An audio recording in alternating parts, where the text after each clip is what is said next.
Originally, the idea behind the tariffs was to bring back manufacturing, which is a good idea because we want to have domestic manufacturing. So when he announces the tariffs, everybody's happy because it means domestic manufacturing is going to come back.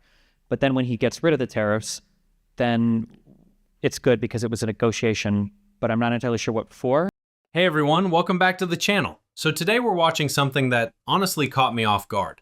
This is a debate between Destiny and a supporter named Trey, and the topic, whether the movement we've been watching unfold over the last few years is actually a cult or just a passionate political culture. Now Trey comes in confident, armed with definitions and etymology, but Destiny has a completely different lens on this, and the way this conversation develops is genuinely eye-opening. I'm telling you, stick around because the deeper they get into this, the more revealing it becomes about how people process information and loyalty in modern politics. And hey, before we jump in, drop a comment letting me know where you're watching from. I love seeing where you all are tuning in from around the world. All right, let's get into it. Culture, when I think of cult, I think of things like the People's Temple, things like the Branch Davidians, or the Moonies, or... I'm curious, for those things, what makes them a cult to you? Why do you view them as cultish? Yeah, I read the book, The Cult of Trump by Dr. Stephen Hassan. Everybody should read it, Republicans too, right? Read it with a grain of salt. Dr. Hassan is critical of Trumpers, but that it's cool, read it, right? So I think the biggest things he goes off of are the bite model and the influence continuum. The bite model being cults control your behavior, they control the information you intake, your thoughts, and your emotions. And then the influence continuum is like and I'm kind of like being very general because I can't recite the whole book, but influence continuum is like there's a healthy side of a cult and there is an unhealthy side of a cult. Personally, as a Trump supporter, I'm not really, I don't think my behavior is controlled by the MAGA movement, or my thoughts are controlled by the MAGA movement, or neither is my emotions or the information I take in. Like I can watch your channel, I can watch other like left-wing channels or independents or whatever. Same as I can also watch Fox News too, right? So with that, I also don't see the value in calling a cult like a positive thing. I'm kind of leaning more to where like it's just you're not a cult. Because cults are very destructive generally, right? If we look back at the etymology of the word, when I did some research, it's like a cult comes from, the word cult comes from cultus, which was Latin, which comes from colere, which Latin and French, and that meant to till. And it's also, that's where we get words like cultivate from too.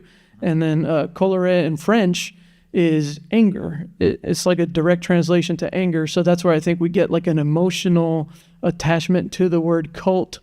I'm curious, random question. You ever seen Rick and Morty? No. Maybe like one episode. Okay, don't worry about it. Okay. There's some episode in the first season where they're in like a giant hallucination, and the crude depiction of the hallucination is they're on like a treadmill, and the computer is like generating reality in front of them as they're running. And I think that one of the scariest things when I look at how I guess like the Trump movement operates is it truly feels like Trump can put anything he wants in front of the Trumpists, and there's always going to be a way that it's okay, even if it literally contradicts what came 5 minutes before. So Trey just laid out the bite model: behavior control, information control, thought control, emotional control, and then immediately says, none of that applies to me. I can watch your channel. I can watch left-wing stuff. I'm totally free. But here's the thing that just blew past him completely. If you're in the information bubble, you don't know you're in it. That's how it works. You think you're getting the full picture because you can technically access other sources. But the question isn't, can you watch? It's what actually penetrates through and changes your mind. Because Destiny is about to show us exactly what that looks like in practice, and it's devastating. When someone says they're not controlled by a movement while simultaneously defending every single action of that movement, that's not freedom. That's exactly what captured thinking looks like. And notice how Trey keeps saying he read about cults. He did research on the etymology, but all that academic distance doesn't stop him from exhibiting the exact behaviors he just defined. The Rick and Morty analogy Destiny brings up is perfect. Reality getting generated on a treadmill as you run. That's the experience from the outside looking in. You watch contradictions happen in real time, and somehow, it all gets justified. The scary part isn't that people believe wrong things. It's that the framework exists where nothing can ever be wrong. And that's what we're about to see with the tariffs example. So I think a really good example of this is the tariffs and everything surrounding the tariffs. So originally, the idea behind the tariffs was to bring back manufacturing, which is a good idea because we want to have domestic manufacturing. So when he announces the tariffs, everybody's happy because it means domestic manufacturing is going to come back. But then when he gets rid of the tariffs, then it's good because it was a negotiation, but I'm not entirely sure what for, because if he's negotiating to trade with a bunch of other countries, well, isn't that not having domestic manufacturing then? And it seems like on my stream, I always call this, you might have heard me say this, like all roads lead to Rome, where no matter what Trump does, there's always a way to justify it. And I think that's one of the scariest, I don't know if you call it a cultish aspect to it, that is frightening to me. Biden had a really disastrous debate performance. Republicans celebrated and Democrats cowered in fear. It was horrible. We all felt that. And after that, that debate performance was so bad that basically the entire Democratic establishment pushed Biden away from running for the presidency again. I don't think that Trump could do anything like that would ever cause Republicans to push him away. And I think that's been demonstrated on at least five or six different occasions over the past few months. The tariffs one being one of the larger ones. Yeah. Yeah. And I'm curious because, and I started kind of asking this question to people, like, is there anything that Trump could do that you think would be over the line for, maybe not necessarily for you, but for over half of the Trump supporters? Over half. I'm sure there are things, like if he did something crazy, like illegal in August. I'm going to say there have been crazy things and obvious things, like not bringing back Garcia, I would say is pretty crazy. Well, I'm not too familiar with that one, but but we can talk, like, one of the things you mentioned was that they'll always follow him. I feel like as a MAGA Trumper, shout out to Dr. Fafo on the Pangburn universe, I feel like as a MAGA Trumper, right, Trump supporter, I can critique his tariffs and I can be like, that is directly against free market ideology, right? And I don't think the tariffs, I don't think they're permanent. Another thing you said... So this is this is a thing I noticed had happened. So if you were to rate the badness of the tariffs on a scale from 1 to 10, where 1 is the president wore a tan suit, and 10 is the president pushed the button to nuke the entire world, how bad do you think the tariffs are on that scale from 1 to 10? I don't know, maybe 5. Like, the reason why I'm like kind of in the middle on some of these things. So like the tariffs, I know people that want to buy Chinese products, and now they're like, it's as expensive as American products, or it's going to be. Well, I think so. Just so you give it a 5. I feel like most economists would probably put that anywhere from like a 7 to a 9 in terms of how unbelievably insane the tariff regime is right now. So I notice it feels like there's kind of a minimizing of the effect that Trump might be having on the United States and the world. And then so you said that was a 5. Can you give me like a single action that you would have been worried about from Kamala, or something that Joe Biden did that you think would be over a 5 in comparison to like the tariffs? Like, what's something you were worried about with Kamala, or something that Biden did that you felt like would have been worse than the tariff stuff with Trump? Well, I didn't really like the way we exited Afghanistan. This is the moment where the whole argument crystallizes. Destiny just walked through the tariff contradiction step by step, and it's perfect because it's so simple. Tariffs get announced, everyone celebrates because domestic manufacturing is coming back. Tariffs get removed, everyone celebrates because it was all a negotiation. But wait, if you're negotiating to trade with other countries, then you're not bringing back domestic manufacturing, which was the entire original point. The logic doesn't just fail, it inverts. And yet somehow, both outcomes are victories. That's the all roads lead to Rome principle. And once you see it, you can't unsee it. Every single action gets retrofitted with a justification. Now look at what happens next. Destiny brings up the debate situation. And this is crucial. When the sitting president had a disastrous performance, The entire Democratic establishment pushed him out. They held their own accountable. But Destiny's point is that accountability doesn't exist on the other side anymore. There is no line that could be crossed that would cause the base to turn. And Trey's response? He stumbles. He says, sure, there are things, probably, maybe, if something crazy illegal happened, but he can't name them. And then he pivots immediately to, I can still critique the tariffs, though, which actually proves Destiny's point. You can say you disagree, but it doesn't matter because the support never wavers. And here's where it gets even better. Destiny asks him to rate the tariffs on a scale of 1 to 10. Trey says 5. 5. And then Destiny drops the hammer. Most economists would put this at a 7 to 9 in terms of how insane it is.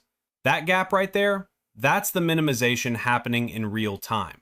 When your side does something objectively destructive, the severity gets downplayed. And then when Destiny asks what the other side did that was worse than a 5, Trey brings up Afghanistan, which is when everything unravels. It was long coming. Everybody, the exit from Afghanistan was as bad as the tariff situation? well, they're different things, right? Economic and military. I think it was a very bad performance, or is hard to look at. I was from the military, so it's really hard to look at that, to see like my country put like that. If I can bring it back to the cult thing, though. Okay. Wait, one more thing. Yeah. That because I'm just curious. Are you familiar with who negotiated the Afghanistan pullout thing? Yeah, I've been Trump did the Abraham. No, not the Abraham. It was The some Doha agreement. Yeah. Oh, yeah. That. We could definitely. That's that agreement, right?